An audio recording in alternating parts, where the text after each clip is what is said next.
시계를 고치지 마세요. 제발요. 그 여자가 울먹이며 내게 했던 말. 그 순간 나는 깨달았습니다. 내가 47년 동안 고쳐온 건 시계가 아니었다는 걸. 골목 끝 낡은 간판 하나. 청운 시계점. 이곳에서 나는 멈춘 시계들만 고쳐왔습니다. 톱니바퀴 하나, 태엽 하나에 담긴 시간들을 되돌리는 일. 그게 내 인생의 전부였습니다.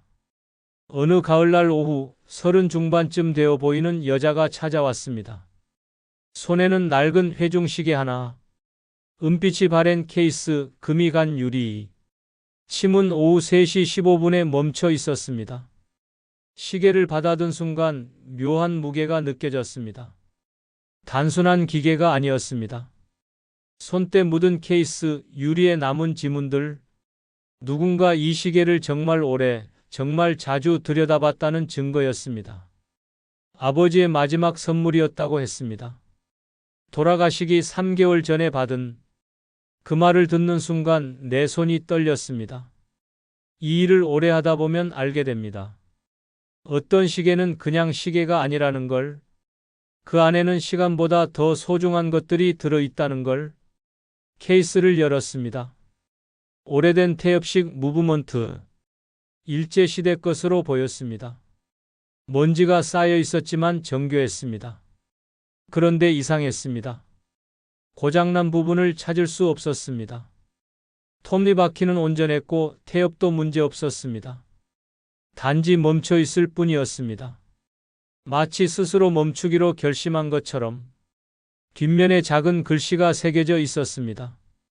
은희에게. 아빠가 펜으로 직접 새긴 듯 삐뚤빨뚤한 글씨. 힘없는 손으로 쓴 것 같았습니다. 태엽을 감았습니다. 천천히 조심스럽게.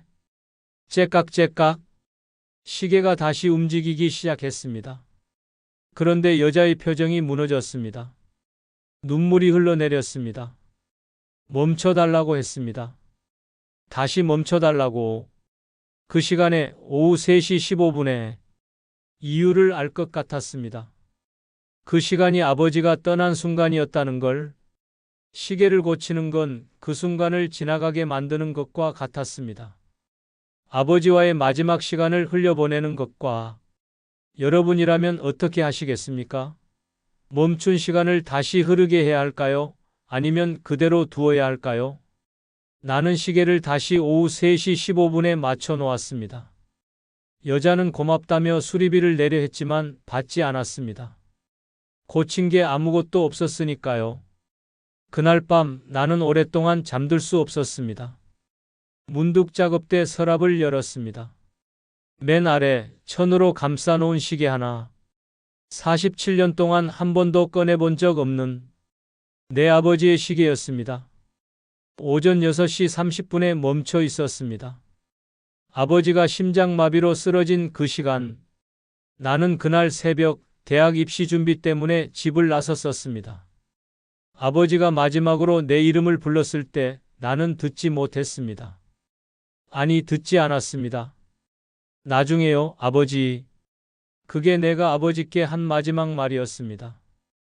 병원에서 아버지의 손목 시계를 건네받았을 때 침은 오전 6시 30분을 가리키고 있었습니다. 나는 그 시계를 한 번도 고치지 않았습니다. 고칠 수 없었습니다. 시간이 다시 흐르기 시작하면 아버지 없이 살아가는 시간들을 받아들여야 했으니까요. 그렇게 나는 시계 수리공이 되었습니다. 다른 사람들의 멈춘 시간은 고쳐주면서 내 시간만은 멈춰 놓은 채로. 일주일 후 그 여자가 다시 찾아왔습니다. 손에는 같은 시계. 여전히 오후 3시 15분에 멈춰 있었습니다. 이번엔 달랐습니다. 표정이. 여자는 말했습니다. 시계를 고쳐달라고. 다시 움직이게 해달라고. 밤새 생각했다고 했습니다. 아버지라면 뭐라고 했을지.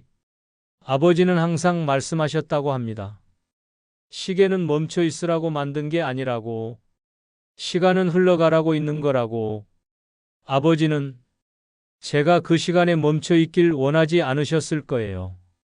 나는 시계를 받았습니다. 손이 떨렸습니다. 이번엔 내 손이 시계를 분해했습니다. 하나하나 부품을 닦아내고 먼지를 털어내고 기름을 쳐주었습니다.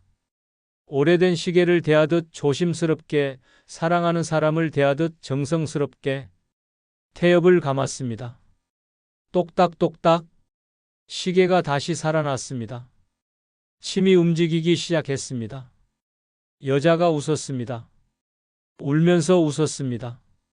시계를 건네주며 나는 말했습니다. 이 시계가 다시 멈추지 않게 일주일에 한 번씩 태엽을 감아주라고. 그게 아버지와 계속 연결되어 있는 방법이라고. 여자가 돌아간 후 나는 서랍을 열었습니다. 아버지의 시계를 꺼냈습니다. 47년 만에 천을 풀었습니다. 은빛 케이스는 여전히 빛나고 있었습니다. 그 시간에 여전히 멈춰 있었습니다. 케이스를 열었습니다. 뒷면에 새겨진 글씨, 준호에게 4시간을 살아라. 아버지가 본 적 없는 글씨였습니다. 아니, 보지 않았던 글씨였습니다. 손이 떨렸습니다. 눈물이 흘렀습니다. 태엽을 감았습니다. 천천히 조심스럽게 마치 아버지의 손을 잡듯이 째깍째깍 시계가 움직이기 시작했습니다. 47년 만에 4시간이 다시 흐르기 시작했습니다. 문을 열고 밖으로 나갔습니다. 오랜만에 거리를 걸었습니다. 골목 끝 작은 꽃집에서 국화 한 다발을 샀습니다. 아버지가 좋아하시던 흰 국화. 버스를 탔습니다. 47년 만에 가는 길이었습니다. 창밖으로 스쳐가는 풍경들, 모든 게 낯설었습니다. 모든 게 새로웠습니다. 묘지 앞에 섰습니다. 국화를 놓았습니다. 아버지, 늦어서 죄송합니다. 바람이 불었습니다. 따뜻한 바람이었습니다. 이제야 고쳤습니다. 제 시간을. 손목의 시계를 내려다봤습니다. 째깍째깍 규칙적으로 움직이는 초침, 흘러가는 시간. 그제야 알았습니다.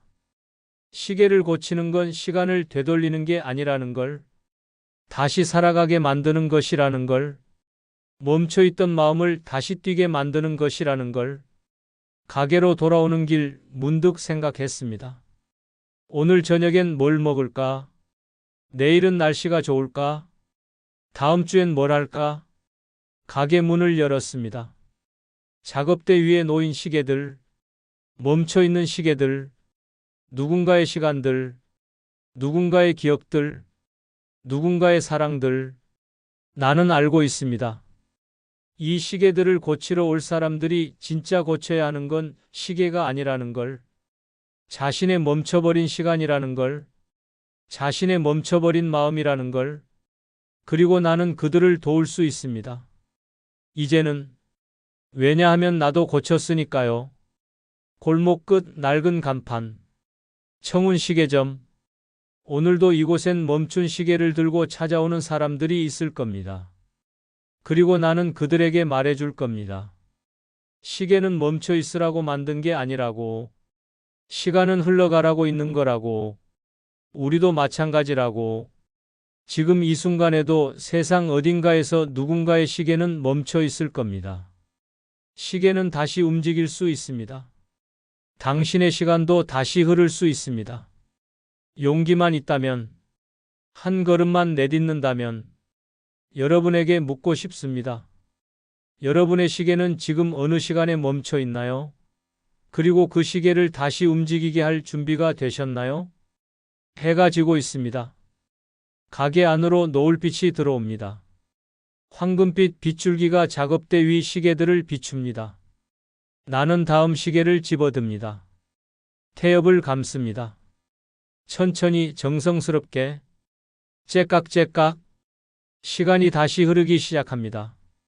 이 이야기가 마음에 닿았다면 구독과 좋아요로 응원해 주세요. 여러분의 작은 관심이 더 많은 이야기를 전할 수 있게 합니다. 다음에는 또 어떤 멈춰있던 시간들이 다시 움직이기 시작할까요? 함께 지켜봐 주세요.